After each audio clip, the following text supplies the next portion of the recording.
EVM पे ठेकरा फोड़ा जा रहा है, कहा जा रहा है ईवीएम में कहीं ना कहीं धांधलेबाजी हुई है, क्या कहेंगे आप? विधवा विभाग में इनका चलता रहेगा। ये तो एक बार कहते हैं इस लोकसभा चुनाव में हम जीत गए और जब सरकार नहीं बनी तो बोले ईवीएम खराब है। तो ये इनका विधवा विलाप और इनका दोहरा चरित्र जो है ये कभी ख़त्म नहीं होगा, चूँकि ये प्योर नहीं है।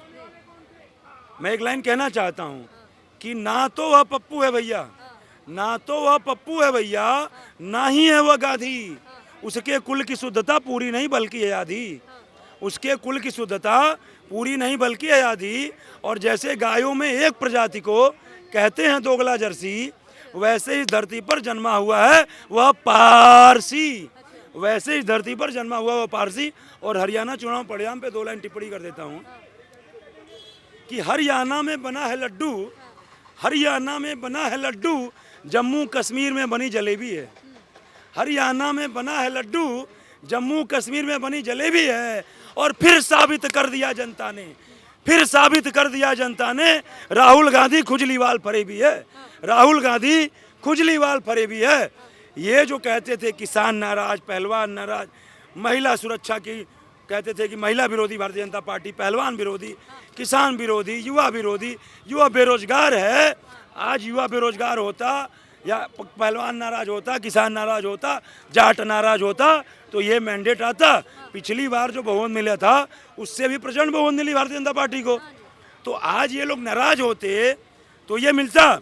और ये मैंडेट जो लोग ये राग लाप रहे थे कि बीजेपी किसान विरोधी, महिला विरोधी, युवा विरोधी, बीजेपी जो है वो रोजगार जिनको मिलना चाहिए उनके खिलाफ विरोध करती है, ये उनके मुंह पर, पूरे इंडी गठबंधन घटक दल के मुंह पर करारा तमाचा है। और जो केजरीवाल कह रहे थे कि हम हरियाणा के लाल, पहले दिल्ली के लाल थे, अब हरियाणा के हो गए। हमसे बड़ा कोई ईमानदार नहीं, खुद सर्टिफिकेट देने लगे। आज उनकी जमानत जब्त हो गई। लास्ट में जो है 1 सीट पे उनकी जीत हुई है हरियाणा में। बाकी जो मैंने देखा कि 1000 वोट एवरेज है उनका, 1000 वोट से ज़्यादा किसी सीट पे पाए नहीं है। राहुल सिंह। तो क्या कहेंगे आप, हरियाणा में जिस तरह से बीजेपी की जीत हुई है इसको आप कैसे देखते हैं? देखिए, जीत जो हुई है अभी इससे पहले 1 साल पहले यूपी के इलेक्शंस भी हुए थे। तो वहाँ पे जो कांग्रेस की सीटें थी, जो गठबंधन, इंडिया गठबंधन की सीटें थी, वो जितनी सीटें उनकी आई हैं तो वहाँ पे कोई गड़बड़ी नहीं हुई। वहाँ पे तो ईवीएम बिल्कुल सही था। तो जहाँ जहाँ ये हारते हैं वहाँ इनका एक ही एजेंडा होता है कि ईवीएम में, जहाँ जहाँ हारते हैं वहाँ में ईवीएम में धांधलेबाजी। जवाहरलाल नेहरू 3 बार प्रधानमंत्री बने। उस समय कोई विपक्ष में मजबूत पार्टी नहीं थी। आज नरेंद्र मोदी के खिलाफ पूरे भारत में जितनी भी छोटी छोटी पार्टियां हैं, ये लामबंद होके जो है ये हराना चाहती थी। पर जनता ये जानती है कि पहला सर्वप्रथम देश है।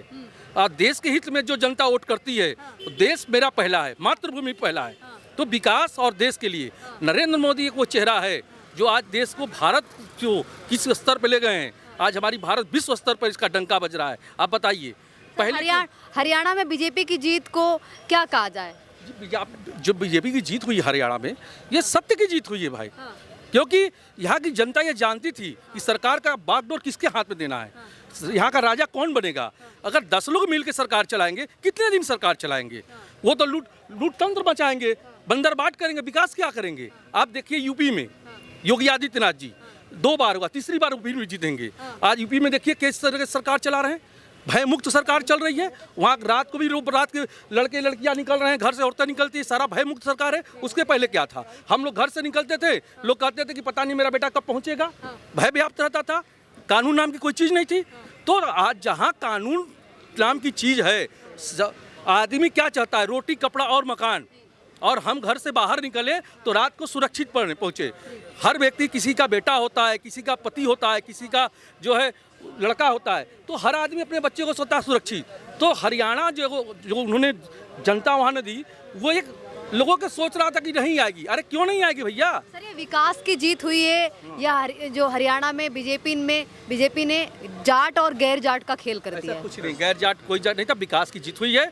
और ये लोग ईवीएम का जो कहते हैं ना, हम पूछ रहे हैं बंगाल में क्यों नहीं ईवीएम हैंग करा लिए? ठीक, बंगाल में क्यों नहीं करा लिए? हिमाचल में क्यों नहीं ईवीएम हैंग करा लिए? जहाँ ये जीते वहाँ ईवीएम में गड़बड़ी नहीं है, जहाँ बीजेपी जीतती है तो ईवीएम